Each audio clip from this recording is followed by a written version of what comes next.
اس کائنات کا سب سے پہلا گناہ کیا تھا اور سب سے پہلا گنہگار کون تھا؟ اس سوال کے جواب میں اکثر لوگ کہیں گے کہ وہ پہلا گناہ عزازیل یا شیطان مردود نے تب کیا تھا جب اس نے حضرت آدم علیہ السلام کو سجدہ کرنے سے انکار کر دیا تھا اور کہا تھا کہ میں اس سے بہتر ہوں، مجھے تو آگ سے پیدا کیا گیا ہے جبکہ اسے مٹی سے۔ یعنی کائنات کا پہلا گناہ غرور و تکبر تھا جس نے عزازیل کو ابلیس بنا دیا تھا۔ لیکن تاریخ انسانی میں اس سرزمین پر پہلا گناہ جس شخص نے کیا تھا اس کے متعلق بہت کم لوگ واقف ہیں۔ دراصل حضرت آدم علیہ السلام کے اس دنیا میں تشریف لانے کے بعد آپ علیہ السلام کے ایک بیٹے نے آپ کے دوسرے بیٹے کا قتل کر کے تاریخ انسانی کا سب سے پہلا گناہ کیا تھا۔ وہ قاتل کون تھا، یہ قتل کیوں ہوا تھا، اور وہ معصوم مقتول کون تھا؟ اس ویڈیو میں ہم اس قصے کو مکمل بیان کریں گے۔ یہ اس وقت کی بات ہے جب روئے زمین پر انسانی زندگی کی ابتدا ہوئی تھی۔ بابا آدم علیہ السلام اور اماں حوا علیہ السلام کو ایک ممنون پھل کھانے کی وجہ سے بطور سزا جنت سے دنیا میں بھیجا گیا تھا۔ آپ دونوں نے اللہ کے بارگاہ میں بہت التجا اور معافی مانگی۔ بخشش طلب کرنے کے بعد اس فانی دنیا میں آپ دونوں سزا کاٹ رہے تھے۔ چند عرصوں بعد اماں حوا علیہ السلام کے بطن سے اولاد کی پیدائش ہوئی۔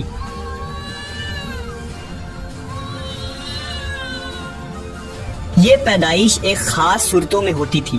جب بھی حوا علیہ السلام حاملہ ہوتی تو جڑواں بچوں کی پیدائش ہوتی جن میں ایک لڑکا اور ایک لڑکی پیدا ہوتے تھے۔ ایک ساتھ پیدا ہونے والے لڑکے اور لڑکی کا نکاح دوسری مرتبہ پیدا ہونے والے لڑکے اور لڑکی کے ساتھ کر دیا جاتا تھا، جبکہ ان جڑواں لڑکے اور لڑکی کا نکاح آپس میں حرام قرار پاتا جن کی پیدائش ایک ساتھ ہوئی تھی۔ حضرت آدم علیہ السلام کی اولاد میں دو بیٹے حابیل اور قابیل کی پیدائش ہوئی تھی۔ قابیل کے ساتھ پیدا ہونے والی لڑکی کا نام اقلیمہ تھا اور حابیل کے ساتھ پیدا ہونے والی لڑکی کا نام لیودا تھا۔ حضرت آدم علیہ السلام کی شریعت کے مطابق اقلیمہ قابیل کی بہن تھی اور لیودا حابیل کی بہن تھی، لہذا دستور کے مطابق قابیل کا نکاح حابیل کی بہن لیودا سے ہونا تھا اور حابیل کا نکاح اقلیمہ سے ہونا تھا۔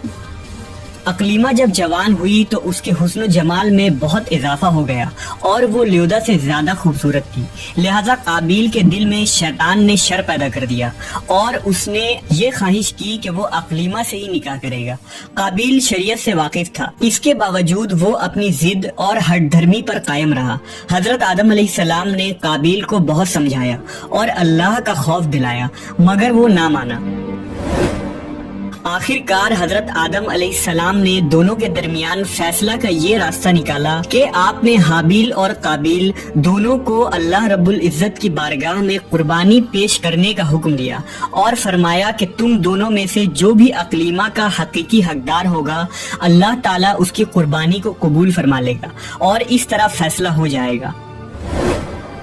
اس زمانے میں قربانی قبول ہونے کی یہ نشانی ہوتی تھی کہ قربانی کرنے والا اپنی قربانی کو پہاڑ کی اونچی چوٹی پر رکھ دیتا اور آسمان سے ایک آگ اتر کر اس کو جلا دیتی، اور جو قربانی قبول نہیں ہوتی اسے آگ نہیں کھایا کرتی تھی۔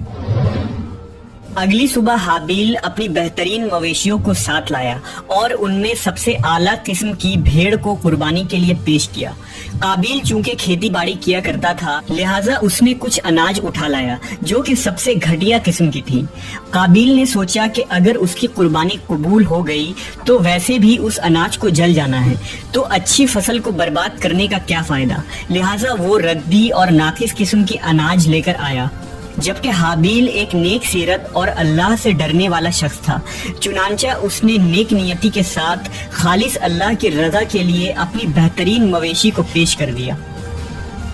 دونوں بھائیوں نے اپنی اپنی قربانی ایک پہاڑ کے اوپر لے جا کر رکھ دی۔ اچانک آسمان سے ایک آگ نازل ہوئی اور اس آگ نے حابیل کی قربانی کی ہوئی بھیڑ کو جلا ڈالا اور قابیل کا اناج ویسے ہی پڑا رہ گیا۔ یوں فیصلہ ہو گیا کہ خدا حابیل کی قربانی سے راضی اور قابیل سے ناخوش ہے۔ یہ دیکھ کر قابیل غصے میں آ گیا اور انتقام کی آگ میں جلنے لگا۔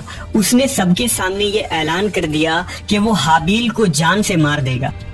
اس کے جواب میں حابیل نے اس سے کہا کہ اگر تمہاری قربانی قبول نہیں ہوئی تو اس میں میرا کیا قصور ہے، بلکہ تمہیں تو یہ کرنا چاہیے تھا کہ پرہیزگاری کی راہ اختیار کرتے، اس صورت میں شاید تمہاری قربانی قبول ہو جاتی، اور اگر تم مجھے مارنے پر ہی تلے ہو تو میرا قطعاً ایسا کوئی ارادہ نہیں، میں بہرحال اس معاملے میں تم پر ہاتھ نہیں اٹھاؤں گا کیونکہ میں اسے بہت بڑا ظلم سمجھتا ہوں۔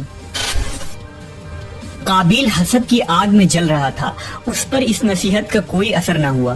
اس وقت تو قابیل وہاں سے چلا گیا، لیکن وہ حابیل کو مارنے کی تدبیر کرنے لگا۔ شیطان لعین جو ابتدا سے انسان کا دشمن ہے، اس نے قابیل کو قتل کرنے کی راہ دکھائی۔ اس نے ایک پرندہ کو پکڑا اور اس کا سر ایک پتھر پر رکھ کر دوسرے پتھر سے کچل دیا۔ قابیل کو معلوم ہو گیا کہ قتل کس طرح کرنا چاہیے۔ حابیل چونکہ بکریاں چراتا تھا، ایک دن وہ درخت کے سائے تلے آرام کر رہا تھا تو قابیل نے اس وقت بڑی بے رحمی سے اس کا قتل کر ڈالا۔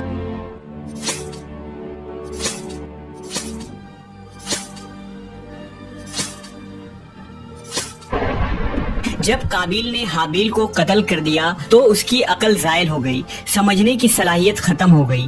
اب بڑا پریشان ہوا کہ اس کی لاش کا کیا کرے۔ اس طرح چھوڑنے میں یہ خطرہ تھا کہ درندے اس کی لاش کو کھا جائیں گے، تو وہ اپنے بھائی کی لاش کو بوری میں ڈال کر پھرتا رہا، یہاں تک کہ لاش بدبودار ہو گئی۔ لاش کو چھپانے کا کوئی طریقہ بھی اسے نہیں آ رہا تھا۔ بڑا پریشان ہوا کہ کروں تو کیا کروں۔ تب اللہ تعالیٰ نے 2 کوے بھیجے۔ قابیل ان کووں کو دیکھ رہا تھا۔ ان کووں میں سے ایک کوے نے دوسرے کوے کو مار ڈالا اور پھر زمین کھود کر اس میں اس کو ڈال دیا۔ اس سے قابیل کو معلوم چل گیا کہ اسے بھی یہی کرنا چاہیے، اور ندامت محسوس کرتے ہوئے کہنے لگا، افسوس کہ میں اس کوے جیسا بھی نہ ہو سکا۔ اس طرح اس نے اپنے بھائی کو زمین میں دفن کر دیا۔ جب قابیل نے حابیل کو قتل کیا تو اس سے پہلے اس کا رنگ سفید تھا، لیکن قتل کے بعد اس پر پھٹکار پڑی اور اس کا سارا جسم کالا ہو گیا۔ اس وقت حضرت آدم علیہ السلام حج کے لیے مکہ گئے ہوئے تھے۔ جب حضرت آدم علیہ السلام مکہ سے واپس آئے اور حابیل کو نہ پایا تو اس کو بہت تلاش کیا مگر وہ نہ ملا۔ لوگوں سے پوچھنے لگے، لوگوں نے جواب دیا کہ حابیل کچھ دنوں سے غائب ہے۔ حضرت آدم علیہ السلام نے حابیل کے صدمے میں کھانا پینا اور سونا سب ترک کر دیا اور شب و روز حابیل کے غم میں رہنے لگے۔ روایتوں میں آتا ہے کہ جب حابیل قتل ہو گیا تو 7 دن تک زمین میں زلزلہ رہا۔ قابیل جو بہت خوبصورت تھا، بھائی کا خون بہاتے ہی اس کا چہرہ بالکل سیاہ اور بدصورت ہو گیا۔ آدم علیہ السلام نے قابیل کو اپنے دربار سے نکال دیا اور وہ یمن کی سرزمین عدن میں چلا گیا۔ وہاں ابلیس اس کے پاس آ کر کہنے لگا کہ حابیل کی قربانی کو آگ نے اس لیے کھا لیا تھا کہ وہ آگ کی پوجا کرتا تھا، لہٰذا تو بھی آگ کی پرستش کر۔ چنانچہ قابیل پہلا شخص تھا جس نے آگ کی پرستش کی، اور زمین پر یہ پہلا شخص ہے جس نے اللہ کی نافرمانی کی اور زمین پر خون ناحق کیا۔ توریت کے باب پیدائش میں بھی قابیل اور حابیل کا مکمل واقعہ ملتا ہے، جنہیں قائن اور ایبل کے نام سے ذکر کیا گیا ہے۔ توریت مقدس کے باب پیدائش میں اس واقعے کا ذکر اس طرح آیا ہے، چند روز کے بعد یوں ہوا کہ قائن اپنی کھیت کے پھل کا ہدیہ خداوند کے واسطے لایا، اور حابیل بھی اپنی بھیڑ بکریوں کے کچھ پہلوٹے بچوں کا ہدیہ لایا، اور خداوند نے حابیل کو اور اس کے ہدیے کو منظور کیا، پر قائن کو اور اس کے ہدیہ کو منظور نہ کیا۔ اس لیے قائن نہایت ہی غضبناک ہوا اور اس کا منہ بگڑ گیا، اور قائن نے اپنے بھائی حابیل کو کچھ کہا، اور جب وہ دونوں کھیت میں تھے تو یوں ہوا کہ قائن نے اپنے بھائی حابیل پر حملہ کیا اور اسے قتل کر ڈالا۔ خداوند نے کہا، اب تو زمین کی طرف سے لعنتی ہوا۔ تب قائن نے خداوند سے کہا کہ میری سزا برداشت سے باہر ہے، دیکھ آج تو نے مجھے روئے زمین سے نکال دیا ہے اور میں تیرے حضور سے روپوش ہو جاؤں گا اور زمین پر خانہ خراب اور آوارہ رہوں گا، اور ایسا ہوں گا کہ جو کوئی مجھے پائے گا قتل کر ڈالے گا۔ سو قائن خداوند کے حضور سے نکل گیا اور عدن کے مشرق کی طرف نود کے علاقے میں جا بسا۔ قابیل کا انجام یہ ہوا کہ اس کے ایک لڑکے نے جو کہ اندھا تھا اس کو پتھر مار کر قتل کر دیا، اور یہ بدبخت آگ کی پوجا کرتے ہوئے کفر و شرک کی حالت میں اپنے ہی لڑکے کے ہاتھ مارا گیا۔ حدیث میں آتا ہے کہ نبی صلی اللہ علیہ وسلم نے فرمایا کہ زمین پر قیامت تک جو بھی خون ناحق ہوگا اس کے عذاب کا ایک حصہ بوجھ اور گناہ قابیل پر بھی ہوتا ہے، کیونکہ اس نے سب سے پہلے قتل کا طریقہ ایجاد کیا تھا۔